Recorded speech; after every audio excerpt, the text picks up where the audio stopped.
So you might be thinking of planning a trip to New York City, but you might not know what time of year is best for you to plan your trip to New York City. Now, I have to say, New York City truly has 4 seasons. And what I mean by that is you will feel all 4 seasons truly in New York City. There's a true summer, true spring, true fall, and true winter here. You're definitely going to experience all types of weather at all different times of year. So that's something to keep in mind. Now, a lot of people base their decision on traveling to New York City based off, of course, their personal lives and when it makes sense for them to visit.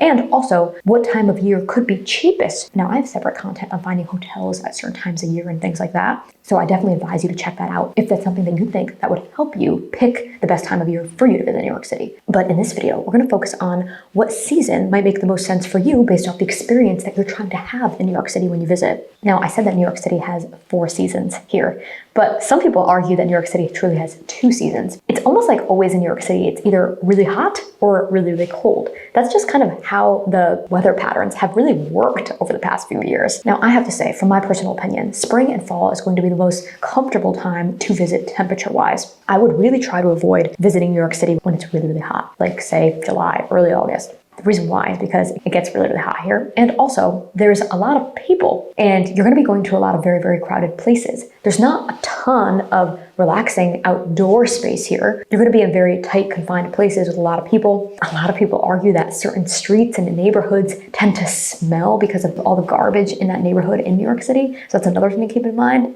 I do have to say there are a lot of areas, some tourist areas, that do tend to smell when it gets really, really hot out. And that's just completely unenjoyable. I hear from some people that they didn't like coming to New York City.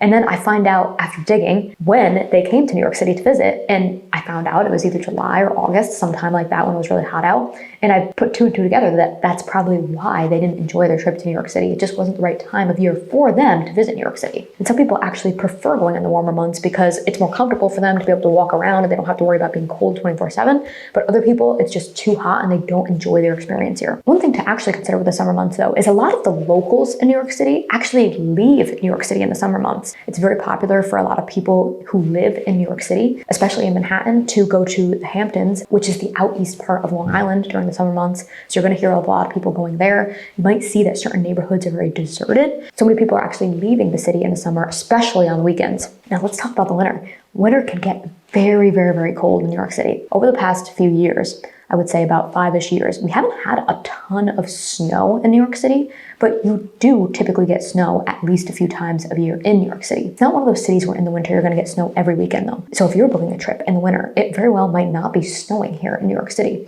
It probably won't be. It's definitely more likely that it's just going to be very cold than there's going to be actual snow on the ground. New York City is really, really beautiful in the snow. So beautiful. Very, very picturesque. But at the same time, it could be a little bit hard to get around depending on the neighborhood because snow is going to affect so many different streets and of course the transportation here. Some people love to visit New York City in the holidays. And I have to say, I love spending every single holiday in New York City. It's one of my favorite things about New York City. I definitely recommend that at some point in your life, you come to New York City around the holiday months if you celebrate the holidays. There's no place like New York City for the holidays. There's just no place like it. What they do in New York City, all the different window displays and all the different lights in New York City, it's just truly a magical place. So I do recommend that you come to New York City at some point around the holidays. What do I mean by around the holidays? Really any point after Thanksgiving to Christmas is that prime holiday time. There are some holiday displays that do start up in earlier November, so before Thanksgiving, so that's something to keep in mind. But I would say that if you really want to see everything that New York City has to offer around the holidays, your best bet is to come in between Thanksgiving and Christmas. To be truthful, this also could be one of the worst times to visit if you don't like crowds because it is very, very, very crowded during this time, especially if you're going to a lot of the main exhibits, Rockefeller Center, Central Park, Bryant Park, the Wall Street Tree. All these places that are very, very known for their great holidays displays are going to be so, so, so crowded. I love the Rockefeller Christmas tree, but it is so, so crowded sometimes that you can hardly get pictures by the tree or really enjoy the tree at all. I think that everybody should see it in their lifetime, but I want you to keep that in mind if you're not a person who likes crowds and you get really frustrated by that because you might have that happen to you when you're visiting, especially if you're going on a weekend, a Friday night, even a Thursday night. I would say your best bet is if you can, try to go to the Rockefeller tree on an off day, say like a Monday, Tuesday, Wednesday. It's probably gonna be less people, less crowded. You're gonna be able to at least take some photos there because if you go on a weekend day or around the weekend, it's just gonna be very, very hard to really enjoy your time there. Now, if I was booking a trip to New York City, when would I book my trip?